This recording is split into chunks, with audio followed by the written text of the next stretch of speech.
ছেলে ভাত বেড়ে নিয়েছি, এখানে ভেন্ডি আলু চচ্চড়ি করেছি আর এই ভাত ছেলে ভাত বেড়ে দিয়েছি। নেমায় নেমায় ওই দেখো হা করে টিভি দেখছে। এই কি হলো টাকা? নেমায় নেমায় নেমায় কি ভাত খাবি না? দাঁড়া তাড়াতাড়ি নেমায়। সকালে খাওয়া দাওয়া কমপ্লিট করে বসলাম মাথায় তেল মাখতে। তো ভাবছিলাম আর একটু আগে বসবো, তো একটু লেট হয়ে গেল কারণ সকালে কাজ বাজ সাথে সাথে দেরি হয়ে গেছে। তো চলো ভালো করে তেলটা মাথায় দিয়ে নেবো, দিয়ে তারপরে হাত দিয়ে 2-3 মিনিট ম্যাসাজ করবো যেন সমস্ত গোড়ায় চুলের গোড়ায় তেলটা ভালোভাবে লেগে যায়। তো দেখো কী অবস্থা হচ্ছে, পুরো পাগলি পাগলি লাগছে না? তো যাই হোক চলো ভালো করে তেলটা মেখে নিই। তো এটা আমি আগেও মেখেছি, তা খুব ভালো কাজ হয়েছে, ওই জন্য আবার আনতে বলেছি, মাখছি। তো সপ্তাহে আমি 7 দিন মাখতে পারি না কারণ 3 দিন বাদ দিই, মঙ্গলবার বৃহস্পতিবার শনিবার 3টে দিন বাদ দিই, 4টে দিনে মাখি। তো যাই হোক ভালো করে ম্যাসাজ করে নেব। তো চলো তেলটা ভালো করে মেখে নিয়ে তারপর চুলটা বেঁধে যাবো রান্নাঘরে।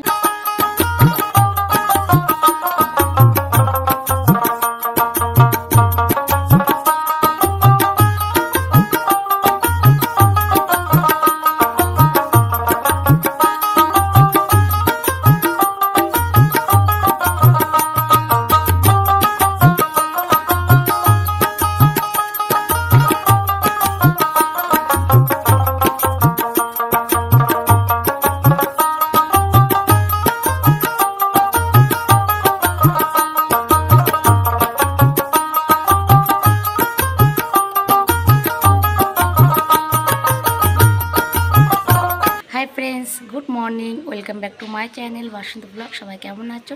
আশা করি সুস্থ আছো, ভালো আছো। তো আমরা ভালো আছি। আমার নতুন ব্লগে সবাই অনেক অনেক স্বাগত। তো আগামীকাল গতকাল কোনো ব্লগ করিনি, আজ থেকে নতুন ব্লগ শ্যুট করছি। আজকে হচ্ছে সানডে, এখন টাইম হচ্ছে 11টা 11:15 বাজে। তো দেখলে তেলগুলো মেখে নিয়েছি, এটাকে রাখবো 2 ঘন্টা, রেখে তারপর স্নান করতে যাবো। তো দেখলে ছেলেকে ভাত বেড়ে দিয়েছি, আর এদিকে পোশাক ছিল 3-4 দিনে, সেই পোশাকটা সেদ্ধ বসিয়েছি, সেদ্ধ হয়ে গেছে। আর এখন বাজার পাঠাইনি, বাজার পাঠালে রান্না চাপাবো। তো ব্লগটার সময় তো আশা করছি ব্লগটা ভালো লাগবে, আর ব্লগটা ভালো লাগলে চ্যানেল সাবস্ক্রাইব করে নিও। তো চলো দেখতে থাকো। আর আজকে ওয়েদারটা বেশ সুন্দর, মানে কোনো বৃষ্টি নেই, রোদ ঝলমেল আকাশ হেভি লাগছে, সঙ্গে গরম আছে। তো তেলটা মেখে হেভি কাজ হচ্ছে না, হেভি কাজ হচ্ছে। অনেকটা চুলটা কমে গেছে, নতুন চুল গজলে বাঁচি, বুঝলে তো? তো চলো আবার তাহলে পরে আসছি। তো এই যে বাজার পাঠিয়েছে, চিংড়ি মাছ পাঠিয়েছে, এটাকে কাটতে হবে। আর এদিকে পাঠিয়েছে চিকেন, ছাল আছে এই যে। আর এদিকে আমার পুঁইশাকটা সেদ্ধ হয়ে গেছে, নামিয়ে নিয়েছি। তো চলো রান্না চাপিয়ে দিই, কারণ অনেকটাই বেলা হয়ে গেছে। তো আমার ওদিকে চিংড়ি মাছটা কাটা হয়ে গেছে। আর দেখো যা এখানে বিরিয়ানি বানাচ্ছে, তো হাঁড়িতে সব দেওয়া হয়ে গেছে, এখন ভাতের লেয়ারটা বানাচ্ছে। তো দুর্ভাগ্য এটাই যে যেটা কেশর দুধে গরম দুধে ভিজিয়েছিল সেটা খুব ভালো কালার আসেনি, মানে লাল কালার হয়েছে, কালারটা একদম বিশ্রী হয়ে গেছে। তো যাই হোক, মানে ও ফার্স্ট টাইম সেকেন্ড টাইম বানাচ্ছে, আগে একবার বানিয়েছিল, খেতে খুব ভালো হয়নি, ওই জন্য সেকেন্ড টাইম ট্রাই করছে। তো যদি ভালো হয় তাহলে আমিও একবার ট্রাই করবো, ইচ্ছা আছে। তো ভাতের লেয়ার বানানো কমপ্লিট, সব দেওয়া হয়ে গেছে। শেষে দিচ্ছি বিরিয়ানি মশলা, এটাকে দিয়ে এবারে সিল করে দমে বসিয়ে দেবে। আর ওদিকে আমার রান্না প্রায় মানে এখন হয়নি, মানে চলছে। এদিকে আমি পুঁইশাকটা কষি, জল দেবো, দিয়ে কিছুক্ষণ ফুটিয়ে নামিয়ে নেবো। আর চিকেনটা ধুয়ে রেখেছি এই যে। তো বিরিয়ানি দমে বসে গেছে, আর এখান থেকে দেখো মানে বাষ্পটা বেরিয়ে যাচ্ছে, ও সিলটা করা ভালো হয়নি, বুঝলে তো, যেন দমটা বেরিয়ে যাচ্ছে। তো পরে আবার বলার পরে আবার ঠিকঠাক করে দিয়েছিল। তো চিকেনের জন্য পেঁয়াজটা ভাজা বসিয়ে দিয়েছি। তো আজকে একটু কাঁচা লঙ্কা দিয়েছি, অনেকদিন কাঁচা লঙ্কা দিয়ে চিকেনটা খাওয়া হয় না, ওই জন্য কাঁচা লঙ্কা দিয়েছি। আর এই শুকনো লঙ্কা দেখছো এইগুলো, এটা ফোড়নে দিয়েছি। আর এদিকে বাটনা হয়ে গেছে এই যে, আদা রসুন বাটা, এখানে জিরে গুঁড়ো আছে, ধনে গুঁড়ো রয়েছে, আর আলু ভাজা হয়ে গেছে। তো চলো চিকেনটা বসিয়ে দিই।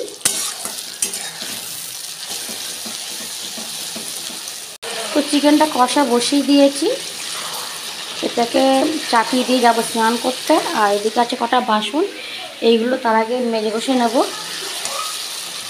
তো কালারটা কেমন হয়েছে অবশ্যই কমেন্ট করে বলো চিকেনের, বলো কি। তো আমি ওইদিকে চিকেনটা বসিয়ে দিয়ে এসে আর দেখো এখানে বিরিয়ানির সিলটা খোলা হচ্ছে।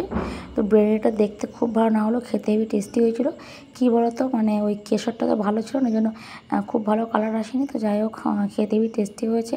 তো এখন দিয়ে দেওয়া হচ্ছে ঘিটা দিয়ে ভালো করে মিক্সড করে সবাইকে দেওয়া হবে। তো সবাই খেয়ে ভালো বলেছে। তো আমার একদিন ইচ্ছা আছে যে একই রকম পদ্ধতিতে আমি একদিন বিরিয়ানি বানাবো। তো যদি বানাই সেটাও শেয়ার করব। তো যাই হোক এখন দেখো সমস্ত ভাতের মধ্যে ঘিটা ভালো করে মেশানো হবে।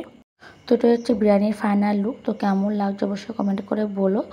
তো ওদিকে দেওয়ার খেতে বসে পড়েছে, সেটা আমি শেয়ার করলাম না যেহেতু খালি গায়ে রয়েছে বলে। তো চলো খাওয়া দাওয়া করা যাক। তো দেখো আমার রান্নাবান্না কমপ্লিট। এই সানডে স্পেশাল চিকেন, ওটা কিন্তু সেই লাগছে তাই না বলো। আর এদিকে তো আগেই বলেছিলাম এই যে পুঁইশাক চচ্চড়ি। এদিকে যা দিয়েছে বিরিয়ানি এই যে। আর এটা বাড়লাম ছেলের জন্য, ছেলের অল্প ভাত দিয়েছি, অল্প একটু বিরিয়ানি দিয়েছি। আর এটা বাবার জন্য ভাত বেড়ে দিয়েছি। তো চলো ওরা ভাত খেতে লাগবে, আমি যাবো স্নান করতে, কারণ তখন স্নানটা করা হয়নি। চলো স্নান করে আসি। তো দেখো একদম সেজে গুজে রেডি, চলে এসেছি ছাদে। তো যখন সাজলাম তখন দেখলাম বৃষ্টি হচ্ছিল, বাট এখন থেমে গেছে, তাও দু এক ফোঁটা পড়ছে। এখন দেখা যাক কি হয়। তাই ভাবছিলাম যে ছাদে ভিডিও করতে পারবো কি পারবো না। তারপরে দেখলাম না, থেমে গেছে বৃষ্টিটা। আবার দেখি দু এক ফোঁটা করে পড়ছে। এখন কী হবে বলতে পারছি না, যে ছাদে ভিডিও করতে পারবো কি পারবো না, ঘরে করতে হবে জানি না। আর একটা খারাপ খবর শেয়ার করছি তোমাদের সঙ্গে, যেহেতু তোমরা আমার ফ্যামিলি এই জন্য তোমাদের সঙ্গে শেয়ার করছি। যে আমার বড়মার যে বাইকটা ছিল, বাইকটা বিক্রি করে দিয়েছে, ওই জন্য মনটা সত্যি খুবই খারাপ। তো যাই হোক বললো যে কিছুদিনের মধ্যে বাইক কিনবে, কারণ বাইকটা খুব ডিস্টার্ব করছিলো, ওই জন্য বিক্রি করে দিয়েছে। ওই জন্য তো আমি আমার সঙ্গে বলছিল, আলোচনা করছিলাম দুজনে মিলে বাইকটা বিক্রি করে দেবে, বাট খুব তাড়াতাড়ি হয়ে গেল। তো যাই হোক চলো, ভগবান যাকার ভালোর জন্যই করে। এখন দেখা যাক কবে বাইকটা আবার বাড়ি নিয়ে আসে, ওই জন্য খুবই চিন্তায় আছি। তো যাই হোক ভিডিও করি, যেহেতু এটা আমার কাজ আমি মনে করি, ওই জন্য পার্ট ডেটা করা শুরু করেছি। এখন দেখা যাক তোমার কথা ভালোবাসা দাও। তো চলো করা ভিডিও বানে। শুরু হয়ে গেছে বৃষ্টি আবারও, তো দেখা যাক কী করা যায়। তো চলো, গুড ইভিনিং ফ্রেন্ডস। তো এখন টাইম হচ্ছে প্রায় 9টার মতো বাজে। তো ইভিনিং বলা হয়তো ভুলে গেল, নাইট হবে। তো যাই হোক আজ তাড়াতাড়ি ভিডিও করে নিয়েছি, নিয়ে আজকে ব্যায়াম করলাম, তারপরে ছেলেকে তুললাম, ঘুমাচ্ছিল ও, আমি একাই উঠে পড়ে, চোখে ডাকতে হয়নি। তারপরে একটু বিরিয়ানি খেয়ে এলো, জায়ের থেকে নিয়ে খাইয়েছি। ওবেলা তো খেয়েছে একদম এই কটা করে, বেশি খেতে পারেনি। তো যাই হোক এই তো গেল। আর কী বলো তো, মানে ও খেতে বসলে এত জল খায় না, এমনি খাওয়া যাবে না, মানে প্রচুর জল খায়, মানে ভাত ছাড়া জলটা বেশি খায়, ও কন্টিনিউ একই রকম করে। তো যাই হোক এখন যাবো রান্নাঘরে, ওবেলা চিকেন রান্না করে, চিকেনটা ভালো সেদ্ধ হয় না, চিকেনটাকে ভাবছি একটু জল দিয়ে একদম হালকা আঁচে দেবো, তাহলে সেদ্ধ হয়ে যাবে। আর দেখি বরমশাই বাড়ি চলে এসছে। তো কী খাই দেখা যাক, যদি ভাত খাই তাহলে ভাত খাবো, রুটি করবো না আজকে। এখন দেখা যাক কতদূর কী হয়। আর এদিকে দেখো ছেলে পড়ছে, ওই যে লিখতে বসে পড়েছে। এই যেহেতু ওর পরীক্ষা আছে বুধবার থেকে, ওই জন্য লিখছে। তো চলো আবার পরে আসি। আর আজকে ভাবলাম একটু গ্রিন টি খাবো, তা খাওয়া হয়নি, কারণ পরীক্ষা তার ভালো লাগে না আমার। তাই চলো আবার পরে আসি। মানে একদম পুরো কোনো এনার্জি পাচ্ছি না, মানে কিছু করতে ভালো লাগছে না আমার সত্যি। তো চলে এসছি রান্নাঘরে, চিকেনটা বসিয়ে দিয়েছি একটু জল দিয়ে হালকা আঁচে, তাহলে ভালো করে সিদ্ধ হয়ে যাবে। আর আজকে দেখছি অনেকটা ভাত রয়েছে রাত্রে, এখন ভাবছি যে ভাতটা করব কি না, ভাত করলে বেশি হবে আর না করলে কম হবে, তাহলে আমাকে ভাত খেতে হবে, রুটি খেতে হবে না আজকে আর। তো চলো দুটো ভাত বসিয়ে দিই, আজকে আর রুটি খাবো না, ভাত দিয়ে সবার হয়ে যাবে। যেহেতু বরমশাই বলছিল যে ভাত খেয়ে রুটি খাবেন না, ওই জন্য একেবারে ভাত খেয়ে নেবো।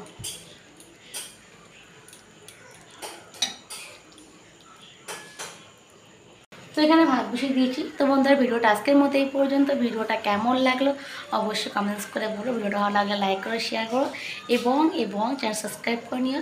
তো চলো আজকের মতো টাটা বাবাই, দেখা হচ্ছে আগামীকাল সকাল থেকে নতুন ভিডিওর সঙ্গে। Tata, good night.